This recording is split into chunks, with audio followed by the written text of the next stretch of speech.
తాకట్లో ఉన్న మీ బంగారాన్ని విడిపించి ఆ రోజు ఆన్లైన్ రేటుకి కొంటాం. Sharma gold company.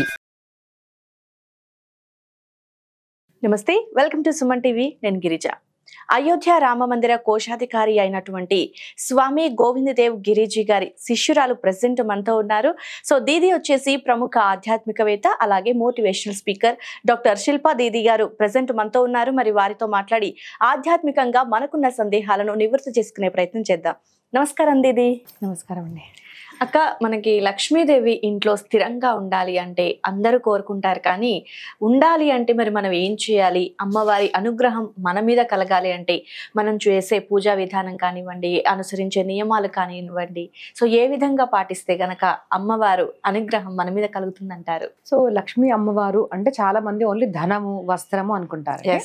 కానీ లక్ష్మి అంటే ధైర్య లక్ష్మి, సంతాన లక్ష్మి, ఇవన్నీ అష్టలక్ష్మి నాకు తెలుసు కదా. సో అన్ని ఏది అన్నా మనం చేయాలి అంటే దానికి మనకు శక్తి కావాలన్నమాట. సో ధన బలము, సంతాన బలము, పరివార బలము, మనం అంతా ఉన్నాం కానీ మనకు ధాన్యమే లేదనుకోండి, ఏం తిని బతుకుతాం మనము. సో అన్ని ఏది కూడా దీని వల్ల మనం అసలు మనిషి జీవి బతుకున్నాడో దాన్ని మనము లక్ష్మీ స్వరూపము అంటాం అనమాట. సో అవన్నీ కావాలి అంటే ఏం చేయాలి? మనము ధర్మాన్ని పాటించాలి. ఇది సూక్ష్మంగా పీపుల్ చాలా మిస్ అవుతుంటారు. ఏంటిది అంటే లక్ష్మీ అమ్మవారు పూజ చేసుకుంటే మనకు లక్ష్మి వచ్చేస్తుంది, లక్ష్మి అంటే వచ్చేస్తుంది అనుకుంటారు. బట్ మీకు ఈ లక్ష్మి ఒకటే వచ్చినా కూడా ధనం వచ్చేసింది. కానీ అలాంటి పరివారాల్లో కలహాలు మనం చూస్తుంటాం. కొంతమందికి తప్పుడు మార్గంలో అయినా పర్వాలేదు, డబ్బు అయితే రావాలి, వచ్చేసింది. Next what?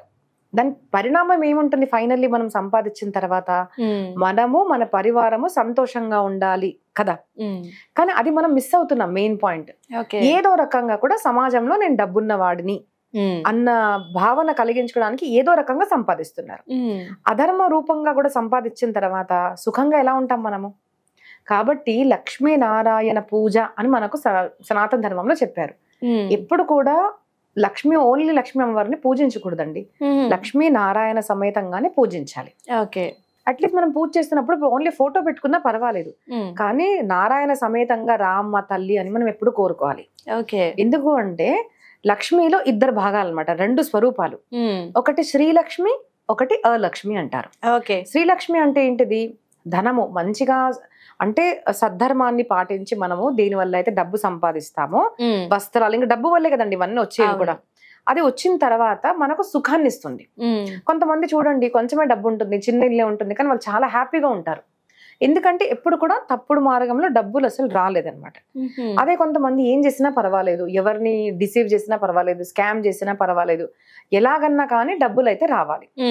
అలాగ డబ్బులు వచ్చాయి అనుకోండి, బయట నుంచి మాత్రం మన పెద్దిల్లు, పెద్ద కారు, మంచి వస్త్రాలు, మేము దీంట్లో తిరుగుతున్నాం, డైమండ్ నెక్లెస్ వేసుకున్నాం, ఇవన్నీ బయట ఎంత చూపించుకున్నా కూడా చాలా మంది ఫ్యామిలీస్ లో మనం ఏం చూస్తామంటే బయట మంచి కెమిస్ట్రీ చూపించుకున్న భార్య భర్తల్లో కూడా గొడవలు ఉంటాయి లోపల.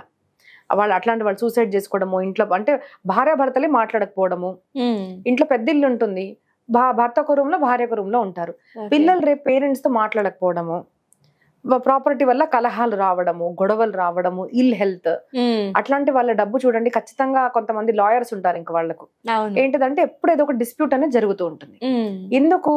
ఎందుకు అంటే మీరు ధర్మబద్ధంగా శ్రీలక్ష్మిని ఇంటికి తీసుకురాలేదు, అలక్ష్మిని తీసుకొచ్చారు. ఇది శివపురాణంలో కథ వస్తుంది అనమాట మనకు. ఏంటిది అంటే అలక్ష్మి యొక్క భర్త ఎవరు? దరిద్రుడు, దరిద్ర నారాయణ అంటారు. దారిద్రం అంటే ఏంటిది? చాలా మంది ఏమనుకుంటారు అంటే పావర్టీ అంటే పూర్ ఉన్నారు వీళ్ళు, డబ్బు లేదు అంటే వాళ్ళు దరిద్రుడు అనుకుంటాడు. దరిద్రుడు అంటే వాళ్ళు కాదండి, చాలా డబ్బు ఉంటుంది కానీ ఎవరికి మంచి చేయాలని కోరికుండదు. కొంతమంది చూడండి అసలు ఏం డబ్బులు ఉండవు, కానీ ఉన్న 10 రూపాయల్లో కూడా 1 రూపాయి దానం చేద్దాం ఎవరికన్నా, ఇక్కడ అవసరం కదా, తిను బాబు పర్వాలేదు మనస్తత్వం. అలాంటి వాళ్ళు రిచ్ పీపుల్ అనమాట, రిచ్ ఫ్రమ్ హార్ట్ అనమాట. కొంతమంది చాలా డబ్బు ఉంటుంది, 1 రూపాయి కూడా ఎక్కడ దానం చేయరు, మంచి చేయరు. పక్కన మనకు తెలిసి వాళ్ళు చచ్చిపోతున్నా కూడా వాళ్ళు చావని మనకెందుకు అంటారు. సో ఎమోషన్స్ అనేవి ఉండవు, హ్యుమానిటీ అనేది ఉండదు. లక్ష్మీ మాత వచ్చింది అంటే మీకు హ్యుమానిటీ అనేది వస్తుంది. శ్రీలక్ష్మి నారాయణ సమేత లక్ష్మి వస్తే మీ ఇంట్లో ధర్మం ఉంటుంది. ధర్మబద్ధ ధనమే మనకు సంతోషాన్ని కలిగిస్తుంది అనమాట. సో ఆ శ్రీలక్ష్మి రావాలి అంటే మనం ఏం చేయాలి? మొదట లక్ష్మీనారాయణ సమేతంగా రా అని కోరుకోవాలి పూజలు చేసిన తర్వాత. ఆ పూజా విధానంలో మనకు తెలుసు, అమ్మవారికి ఎరుపు రంగు అంటే ఇష్టము, అమ్మవారికి కమల పువ్వు అంటే ఇష్టము, అది అర్పించుకొని చాలా విధానాలు ఉంటాయి మనకి. లక్ష్మీ అమ్మవారి పూజ, వైభవ లక్ష్మి వ్రతం ఉంటుంది. మనము దివాళీకి కూడా అమ్మవారి పూజ చేస్తాం మనం, లక్ష్మీ అమ్మవారి పూజ. చాలా మంది శుక్రవారం కూడా మనం లక్ష్మీ అమ్మవారిని పూజించడం జరుగుతుంది. అమ్మవారికి ఇష్టమైనది ఏంటిది అంటే అన్నప్రియ, గూఢ అన్న ప్రియ. ఏ అమ్మవారికైనా అన్నం అంటే ప్రియం. అన్నం యొక్క వేరే వేరే పదార్థాలు అర్పించుకోవడము, ధూప దీప నైవేద్యాలు, పూజ చేసిన తర్వాత ప్రార్థన ఇంపార్టెంట్. ఓకే, ప్రార్థనలో మనము స్త్రీ సూక్తము, లేదు అంటే మనం కనకధార స్తోత్రం చదువుతాం. ఇవి చదివితే డబ్బులు వస్తాయని కొంతమంది అడుగుతారు.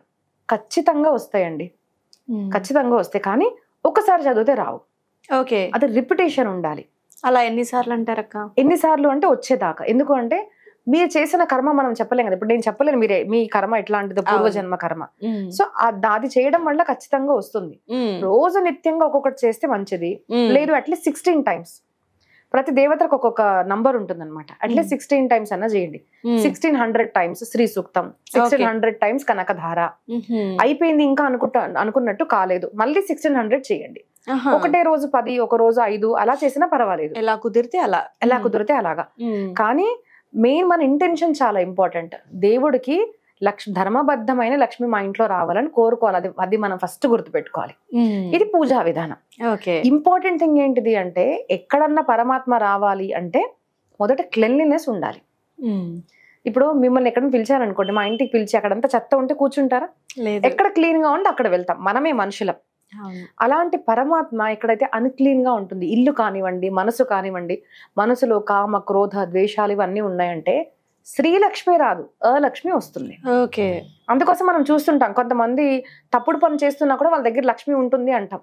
బట్ మనం మిస్సింగ్ లింక్ ఏంటిదంటే వాళ్ళ దగ్గర అలక్ష్మి ఉంది, అది మనం మిస్ అవుతున్నాం. సో మీ దగ్గర కొంచెం ఉన్నా కూడా శ్రీలక్ష్మి ఉండాలని మనం గుర్తుపెట్టుకోవాలి. అది ఇంట్లో ఎలా పూజ చేయాలి అంటే మొదటి కావాల్సింది అక్కడ స్వచ్ఛత అనేది ఉండాలి. ఇది స్కంద పురాణాంతర్గత జగన్నాథ్ పూరిలో కూడా వస్తుందండి. అమ్మవారు పేదవాళ్ళ దగ్గరికి కూడా వెళ్తుంది. కానీ క్లెన్లీనెస్ చాలా ఇంపార్టెంట్. ఎవరైతే ఇల్లు శుభ్రంగా ఉంచుకుంటారో, పొద్దున్న లేసి బయట గడప అనేది క్లీన్ చేసుకొని నీళ్లతో అక్కడ ముగ్గు వేయడము, పూలతో డెకరేట్ చేసుకోవడము, హల్దీ కుంకుమ వేయడము అనేది మన పూర్వం నుంచి వచ్చిన ఆనవాయితీ. ఎందుకంటే ఫస్ట్ రాగానే ఫస్ట్ ఇంప్రెషన్ ఏంటిది, ఇంటి బయట ఎలా ఉంది. ఇప్పుడు మిస్ అవుతున్నాం అసలు. మనం బయట ముగ్గు వేసుకున్నాం అనేది లేదు అసలు. కానీ లక్ష్మి నిజంగా కావాలి మీకు, మీ ఇల్లు సంతోషంగా ఉండాలి, హ్యాపీగా ఉండాలి, హెల్దీగా ఉండాలి అంటే మనకు కావాల్సింది శుభ్రత. అది మొదట కావాల్సింది బయట నుంచి మనకు ప్రారంభమవుతుంది. సో ఇంటి బయట క్లీన్ చేసుకోండి, ముగ్గు వేయండి రోజు కూడా. ఇది చాలా ఇంపార్టెంట్. లోపలికి వస్తారు. లోపలికి వచ్చిన తర్వాత ఏ స్త్రీలు అయితే కట్టుబొట్టు సరిగ్గా ఉండదు, పిచ్చి పిచ్చిగా ఉంటారు, ఇంట్లో ఒక దయ్యంలాగా ఉంటారు అనుకోండి, ఎప్పుడు కూడా ఆడవాళ్ళు లక్ష్మీ స్వరూపంగా ఉండాలి. అన్ని ఆభరణాలు వేసుకొని నీట్ గా చక్కగా క్లీన్ గా ఏ స్త్రీ అయితే ఉంటుందో అక్కడ అమ్మవారి లోపల ప్రవేశిస్తుంది. ఇంట్లోకి కిచెన్ కానివ్వండి, ఇంట్లో బయట వస్తువులు కానివ్వండి, ఎక్కడైతే అన్క్లీన్ గా ఉంటుంది, ఎక్కడ కలహాలు ఉంటాయి, ఎక్కడ పొద్దున సాయంత్రము జనాలు పడుకొని ఉంటారో అలాంటి ప్లేసెస్ లో అమ్మవారు రాదు. కాబట్టి సంధ్యా సమయము అంటే పూర్వము సూర్యాస్తము, సూర్య ఉదయము, పొద్దున సాయంత్రం ఎప్పుడు కూడా ఇంట్లో క్లీన్ గా ఉండాలి. గొడవలు జరగకూడదు, ఆ టైంలో దువ్వుకోకూడదు, ఆ టైంలో సంభోగం అనేది చేయకూడదు స్త్రీ పురుషులు. సో క్లీన్ గా ఉండాలి. దువ్వుకోవడము, తినడము, పడుకోవడము. ఎంత రోగి ఉన్నా కూడా ఒక 2 నిమిషాలన్నా కూర్చోవాలి, ఒక హాఫ్ అన్ అవర్ అనుకోండి, సూర్య అస్తం సమయంలో. అలాంటి టైంలో అమ్మవారు మన ఇంటికి ప్రవేశిస్తారు. అమ్మవారి ఇంటిని చూస్తారు, ఎవరి ఇల్లు నీట్ గా ఉంది, క్లీన్ గా ఉంది అని చూస్తారు. తర్వాత పూజ దగ్గరికి వచ్చేసరికి పూజా గదిలో కూడా సాయంత్రము ఉదయము దీపారాధన చేయాలి. చాలా మంది ఏమనుకుంటారంటే ఒకసారి పెట్టాం కదా దీపం అయిపోయింది అంటారు. కాదు, సంధ్యా సమయము. సంధ్య ఇస్ వెరీ ఇంపార్టెంట్. రాత్రి అయిపోయింది, పొద్దున అవుతుంది, పగలవుతుంది, దాన్ని సంధి కాలము అంటారు, పగలు. తర్వాత దినం అయిపోతుంది, రాత్రి మొదలవుతుంది అంటే ఆ సమయాన సంధ్య సాయంత్రము. ఆ టైంలో కూడా మనము దీపారాధన అనేది కంపల్సరీ చేసుకోవాలి. తర్వాత మహాభారతంలో లక్ష్మీ అమ్మవారు స్వయంగా చెప్తారు, ఎక్కడైతే ముగ్గులు వేస్తారో, పూలతో నన్ను డెకరేట్ చేస్తారో పూజా మందిరం, అక్కడ నేను ఉంటాను స్వామి అంటారు. తర్వాత ఎక్కడైతే నిన్ను పూజించే భక్తులు ఉంటారో స్వామి, అక్కడ నేను పిలవకుండానే వస్తాను అంటారు. కాబట్టి నారాయణ పూజ చేసి భక్తియుక్తంగా ఉన్నా కూడా కొన్ని రోజులు నారాయణుడు పరీక్షిస్తాడు. కానీ పాండవాల జీవితం మనం చూస్తే ఉదాహరణకు 13 years 13 సంవత్సరాలు ఎంత బాధపడినా కూడా ఫైనల్లీ రాజ్యలక్ష్మి వచ్చింది వాళ్ళ దగ్గరికి. ఎందుకంటే వాళ్ళు ధర్మాన్ని వదలలేదు. కాబట్టి ధర్మాన్ని పాటించండి, భగవద్భక్తిని చేయండి, ఒక మనిషిలాగా మారండి, క్లెన్లీనెస్ పాటించండి. మీ దగ్గర వచ్చిన 10 రూపాయలని 10 మందికి ఇంకా ఎలా మంచి చేయాలని ఆలోచించండి. ఇలా ఆలోచించే వాళ్ళ దగ్గర లక్ష్మి స్థిరంగా ఉంటుంది.